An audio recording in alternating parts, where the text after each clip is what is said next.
नमस्कार, नेपाल लाइभ समाचारमा स्वागत छ। सुरुमा प्रमुख समाचार शीर्षकहरू। कोरोना भाइरसबाट बच्न सरकारले थालेको तयारीप्रति नागरिकको आशंका। सरकारले अझै सक्रियता बढाउनु पर्ने सुझाव। चीनबाट ल्याइएका नेपालीलाई राख्ने स्थानबारे मंगलबार टुङ्गो लगाइने। अवकाश पाउनै लाग्दा सङ्कटमा आइजिपी खनाल। कुमार पौडेल इन्काउन्टरमा संलग्नलाई कारबाही गर्न गृह मन्त्रालयको निर्देशन। आयोगको थप कारबाहीबाट जोगिन गृहले पठायो पत्र। मोबाइल आयातमा अस्वाभाविक उतार चढाव। सरकारी नीतिले फस्टाउँदै अवैध कारोबार। चोरी रोक्न व्यवसायी र सरकार सहमत, तर होइन कार्यान्वयन। अमेरिका र ओमानसँगको त्रिदेशीय सिरिज अघि राष्ट्रिय क्रिकेट टिमका प्रशिक्षकबाट उमेश पटवालको राजीनामा। आइसिसीलाई बुझाए पत्र। सिरिज सकिए लगत्तै लागू हुने। र अमेरिकाले कोरोना भाइरसबारे त्रास फैलाएको चीनको आरोप। भाइरसको संक्रमण रोक्न वासिङटनले आफूहरूलाई सहयोग नगरेको दाबी। कोरोना गत वर्ष अमेरिकामा फैलिएको रुघा जस्तो भयावह नभएको तर्क। अब समाचार विस्तारमा। नोभल कोरोना भाइरस अहिले विश्वभरि नै चासो र चिन्ताको विषय बनेको छ। चीनमा यो भाइरसको संक्रमणबाट कति मानिस प्रभावित भए, नेपालमा कोरोना भाइरसको जोखिम कति छ, रोकथामका लागि के हुँदैछ भन्ने जस्ता प्रश्न अहिले आम मानिसका मनमा उब्जिरहेका छन्। यसबाट बच्न सरकारले केही तयारी गरे पनि नागरिक भने ढुक्क हुन सकिरहेका छैनन्। यसै सेरोफेरोमा सहकर्मी कमला गुरुङले तयार पारेको एक रिपोर्ट। कोरोना भाइरसको संक्रमण चीन, भारत, रसिया सहित 20 भन्दा बढी राष्ट्रमा देखिएको छ। नेपालमा पनि यसको संक्रमण पुष्टि भइसकेको छ। चीनमा कोरोना भाइरसको संक्रमणबाट मृत्यु हुनेको संख्या दिन प्रतिदिन बढ्दै गएको छ। अन्तर्राष्ट्रिय जगतमा सबैको चासोको विषय भएकाले पनि हुन सक्छ नेपालीहरू पनि यसप्रति चनाखो देखिन्छन्। धेर थोरै भए पनि सर्वसाधारणलाई कोरोना भाइरसबारे जानकारी छ। खासमा अब हामीले चाहिँ हातमा हात धुने सफासँग होइन, अब ह्यान्डसले हात धुने, अब अलि सफासँग गर्ने भन्छन्। अब धेरै मान्छेहरू चाहिँ नछुनु, अब गुड गर्दाखेरि गुडभन्दा नमस्ते गर्नु भन्छन्। सोचेर भन्दा नि यस्तो अब मुखमा मास्कहरू लगाउने अनि आफूले साबुन पानीहरूले हात धुने राम्रोसँग, आफूले सफा भएर बस्ने। यस्तो अरूसँग गुड गर्नु पऱ्यो भने अब अपरिचित मान्छेहरू त नमस्ते गर्ने अथवा के भन्ने। यस्तो सरकारले चाहिँ अब अलिक धेरै नै जटिलता दिनुपर्छ, किनकि अब मान्छेहरू धेरै मर्छन्। यस्तो हुँदै गयो भाइरस फर्किँदै गयो भने होइन, यसैको लागि ध्यान दिनुपर्ने चाहिँ आवश्यकता छ। चीनको हुबई प्रान्तमा रहेका नेपाली नागरिकलाई स्वदेश फिर्ता गर्ने सरकारले तयारी गरेको छ, तर उनीहरूलाई राख्ने सुरक्षित स्थानबारे निर्क्युल हुन नसक्दा कहिले ल्याउने भन्ने तय भइसकेको छैन। सरकारले फिर्ता गरेका नेपालीबाट आफूमा संक्रमण सर्ने हो कि भन्ने त्रास नेपाली जनतामा छ। उनीहरू भन्छन् सरकारले छुट्टै सुरक्षित स्थानमा राख्ने व्यवस्था गर्नुपर्छ। अब यसलाई निर्मूल चाहिँ निर्मूलै पार्नुपर्छ। कसरी हो, के गरेर पार्नुपर्छ, अब त्यो अब कसरी कहाँ के गर्ने भन्ने कुरो त अब त्यति राम्रो थाहा भएन। र पनि अलि एक्लास्टमा एक्लै मान्छे त्यति नपुग्ने ठाउँमा एउटा कुनै घर भए हुन्थ्यो भन्ने मलाई त्यही लाग्छ। कोरोना भाइरसको संक्रमणबाट चीनमा हालसम्म 361 जनाको मृत्यु भएको छ। यसलाई बेलैमा व्यवस्थापन नगर्ने हो भने नेपालमा पनि ठूलै महामारी निम्तनेमा धेरैको चिन्ता छ। कोरोना भाइरसको जोखिम रोकथामका लागि आवश्यक सतर्कता बढाइएको सरकारको भनाइ छ, तर सर्वसाधारण भने सरकारको तयारीप्रति ढुक्क छैनन्। होइन, यो कोरोना यसबाट बच्न त एकदम जरुरी नै छ, किनभने सुरुमै रोग लाग्न नदिनु नै उपयुक्त हो जस्तो लाग्छ। अब किनभने यो फैलिसकेपछि यसलाई नियन्त्रण गर्ने नेपालको त्यति अलि माथि हाई क्वालिटीसम्म स्वास्थ्य सेवा पुगेको छ जस्तो लाग्दैन। किनभने यसलाई चाहिँ नि सुरुमा नै इन्ट्री गर्न नदिनु भने अब नेपालको आउने सन्दर्भ अब एयरक्राफ्टबाट आउने हो होइन, मेन अब हवाईबाट आउँदाखेरि त्यसबाट नि सचेत हुनु पर्यो। अब जमिन माध्यमबाट आउँदाखेरि धेरै अब चाइनाको बोर्डरतिरबाट तिब्बतबाट आउने हो, त्यसबाट अलि धेरै फलो चाहिँ नि हुँदैन, त्यही पनि सतर्कता चाहिँ नि अपनाउनु पर्छ।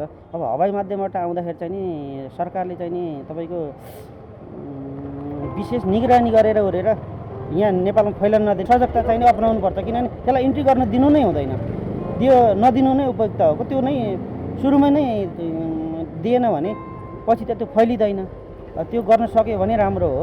सरकारले नेपाली नागरिकको यथाशीघ्र उद्धारका लागि आवश्यक गृह कार्य गर्न सम्बन्धित मन्त्रालयलाई निर्देशन दिइसकेको छ। तर त्रसित नेपाली जनतालाई भने सरकारले आश्वस्त पार्न सकेका छैनन्। क्यामेरामा सौरभ राणा भाटका साथमा कमला गुरुङ, काठमाडौँ। यसैबीच चीनबाट उद्धार गरेर ल्याइएका नेपाली नागरिकलाई राख्ने सुरक्षित स्थानबारे सरकारले मंगलबार बेलुकीसम्म टुङ्गो लगाउने भएको छ। सम्भावित स्थानबारे अध्ययन तथा छलफल भइरहेकाले मंगलबार बेलुकीसम्म टुङ्गो लाग्ने स्वास्थ्य तथा जनसङ्ख्या मन्त्रालयले पत्रकार सम्मेलन गरी जानकारी दिएको छ। सरकारले चीनमा रहेका नेपाली नागरिकलाई स्वदेश फर्काउने तयारी गरे पनि हालसम्म उनीहरूलाई राख्ने सुरक्षित स्थानको निर्क्युल हुन सकेको छैन। स्थानको निर्क्युल भइसकेपछि उनीहरूलाई बढीमा 4 दिनभित्र स्वदेश फर्काइने प्रवक्ता श्रेष्ठले जानकारी दिएका छन्। अवकाशको मुखमा रहेका आइजिपी सर्वेन्द्र खनाल थप सङ्कटमा पर्ने देखिएको छ।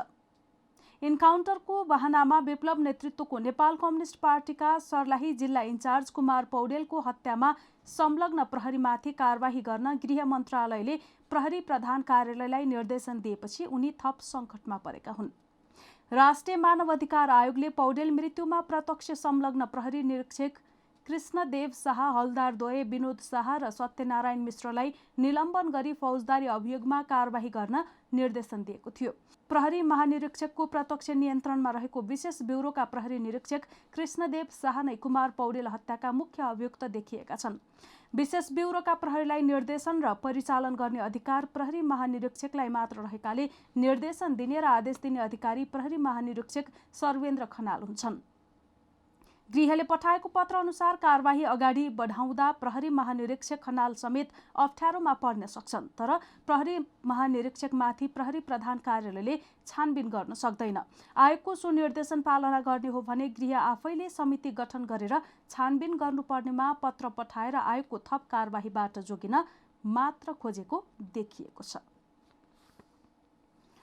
अनलाइन सपिङ कम्पनी दराज क्यामुलाई 3 लाख जरिवाना गरिएको छ। अनुचित व्यापारिक तथा व्यवसायजन्य क्रियाकलाप गरेको भन्दै वाणिज्य आपूर्ति तथा उपभोक्ता संरक्षण विभागले दराज क्यामुलाई 3 लाख रुपैयाँ जरिवाना गरेको हो।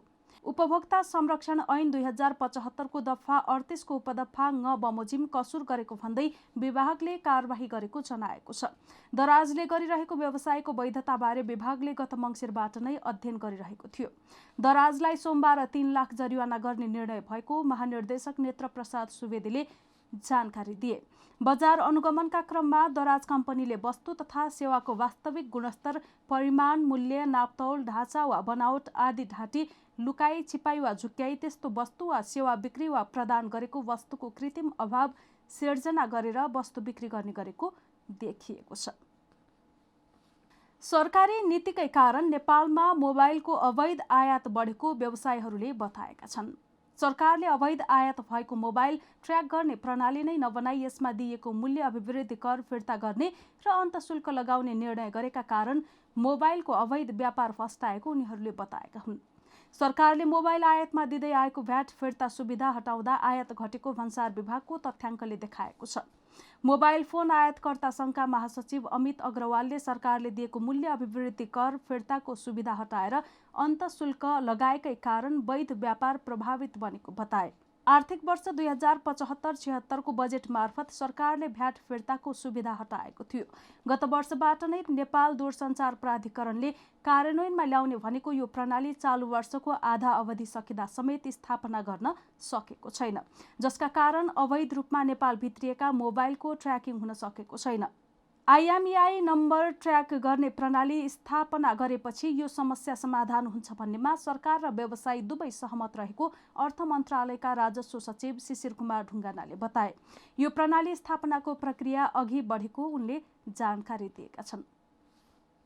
हामी नेपाल लाइभ समाचारमा छौं। अब खेल समाचार। नेपाली राष्ट्रिय क्रिकेट टिमका प्रशिक्षक उमेश पटवालले राजीनामा दिएका छन्। नेपाल क्रिकेट संघ निलम्बनमा रहेको अवस्थामा राष्ट्रिय खेलकुद परिषदको पहलमा अन्तर्राष्ट्रिय क्रिकेट परिषद मार्फत उनी नियुक्त भएका थिए। पटवाल गएको जेठमा 1 वर्षका लागि राष्ट्रिय टिमको प्रशिक्षकमा नियुक्त भएका थिए। उनी मासिक $7,000 लिने गरी नियुक्त भएका थिए। आइसिसी मार्फत नियुक्त भएका उनले राजीनामा आइसिसीलाई नै बुझाएका हुन्। क्यान स्रोतले पनि राजीनामा बारेको जानकारी प्रष्ट रूपमा नआएको बताएको छ। नेपाल अहिले आइसिसी विश्वकप क्रिकेट लिग 2 अन्तर्गत ओमान र अमेरिकासँग हुने त्रिदेशीय सिरिजको तयारीमा लागिरहेको छ। सिरिज आउँदो 22 देखि 29 गतेसम्म त्रिवी क्रिकेट मैदानमा हुनेछ। प्रशिक्षक पटुवालको राजीनामा सिरिज सकिए लगत्तै लागू हुने बताइएको छ। शहीद स्मारक ए डिभिजन लिग फुटबलमा मनाङ मर्स्याङ्दी क्लबले पहिलो खेल हारेको छ। मनाङलाई च्यासल युथ क्लबले 2-0 ले हराएको हो। सोमबार एन्फा कम्प्लेक्सको मैदान सातो बाटोमा भएको खेलमा 24औं मिनेटमा टागिया नाकामुराले च्यासलका लागि गोल गरेका थिए। उनले फ्रीकिक बलमा गोल हानेका थिए। यस्तै अन्तिम थप समयमा सन्तोष साहुखलले च्यासलका लागि गोल गरेका हुन्। च्यासलसँगको हारले उपाधि दावेदारमा रहेको मनाङलाई दबाव परेको छ। यसअघि 5 खेल जितेर 4 खेल बराबरी खेलेको मनाङको यो नै पहिलो हार हो। मनाङको 10 खेलमा 19 अङ्क छ। शीर्ष स्थानमा रहेको त्रिभुवन आर्मी क्लबको 10 खेलमा 23 अङ्क र दोस्रो स्थानमा रहेको मछिन्द्रको 10 खेलमा 22 अङ्क छ। जितसँगै नवौं स्थानमा उक्लिएको च्यासलको 10 खेलमा 12 अङ्क छ। सोमबार नै भएको पहिलो खेलमा जावलाखेल युथ क्लबले चौथो जित हात पारेको छ।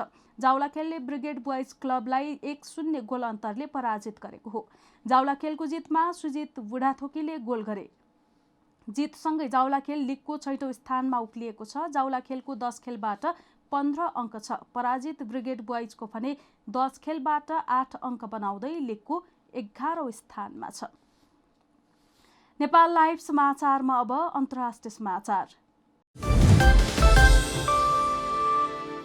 चीनले नोभल कोरोना भाइरस बारे संयुक्त राज्य अमेरिकाले संसारभर त्रास फैलाएको आरोप लगाएको छ। चिनिया विदेश मन्त्रालयका प्रवक्ता हुआ चुनिङले भाइरसको संक्रमण रोक्न वाशिंटनले आफूहरूलाई सहयोग गर्नुको सट्टा त्रास फैलाएको बताएका छन्। सोमबार विज्ञप्ति जारी गर्दै चीनले अमेरिका बाहेक सबै देशले कोरोना भाइरस विरुद्ध लड्न चीनले गरिरहेका प्रयासको पनि प्रशंसा गरेको बताएको छ। विज्ञप्ति मार्फत चीनले अमेरिकी सरकारले उल्लेख्य सहयोग नगरेको तर उनै वुहानको महावाणिज्य दूतावासबाट आफ्ना कर्मचारीलाई फर्काउने पहिलो देश भएको जनाएको छ। अमेरिकाले दूतावासका केही कर्मचारी फिर्ता बोलाउनका साथै चिनियामाथि अमेरिका यात्रा गर्न प्रतिबन्ध लगाएपछि संसारमा त्रास मात्र फैलिएको चीनको दाबी छ। विदेश मन्त्रालयका प्रवक्ता चुनिङले सन् 2018 र 19मा अमेरिकामा रुगाबाट 1,90,00,000 मानिस संक्रमित भएको र तीमध्ये 10,000 जनाले ज्यान गुमाएको बताउँदै कोरोना भाइरस त्यस्तो भयावह नभएको दाबी गरे। चीनमा सोमबार बिहानसम्म कोरोना भाइरसबाट 361 जनाको मृत्यु भएको छ भने 17,000 बढी संक्रमित भएका छन्। नेपाल लाइभ समाचार सकिएको छ। समाचारको अन्त्यमा प्रमुख समाचारका शीर्षकहरू फेरि एकपटक। कोरोना भाइरसबाट बच्न सरकारले थालेको तयारीप्रति नागरिकको आशंका। सरकारले अझै सक्रियता बढाउनु पर्ने सुझाव। चीनबाट ल्याइएका नेपालीलाई राख्ने स्थानबारे मंगलबार टुङ्गो लगाइने। अवकाश पाउनै लाग्दा सङ्कटमा आइजिपी खनाल। कुमार पौडेल इन्काउन्टरमा संलग्नलाई कारबाही गर्न गृह मन्त्रालयको निर्देशन। आयोगको थप कारबाहीबाट जोगिन गृहले पठायो पत्र। मोबाइल आयातमा अस्वाभाविक उतार चढाव। सरकारी नीतिले फस्टाउँदै अवैध कारोबार। चोरी रोक्न व्यवसाय र सरकार सहमत तर भएन कार्यान्वयन। अमेरिका र ओमानसँगको त्रिदेशीय सिरिज अघि राष्ट्रिय क्रिकेट टिमका प्रशिक्षकबाट उमेश पटुवालको राजीनामा। आइसिसीलाई बुझाए पत्र। सिरिज सकिए लगत्तै लागू हुने। र अमेरिकाले कोरोना भाइरसबारे त्रास फैलाएको चीनको आरोप। भाइरसको संक्रमण रोक्न वाशिंटनले आफूहरूलाई सहयोग नगरेको दाबी। कोरोना गत वर्ष अमेरिकामा फैलिएको रुघा जस्तो भयावह नभएको तर्क। नेपाल लाइभ समाचार आज यति नै। हाम्रा सबै कार्यक्रम युट्युब, फेसबुक, ट्विटर र हाम्रो वेबसाइट नेपाललाइभ.com मा पढ्न र हेर्न सक्नुहुनेछ। नमस्कार।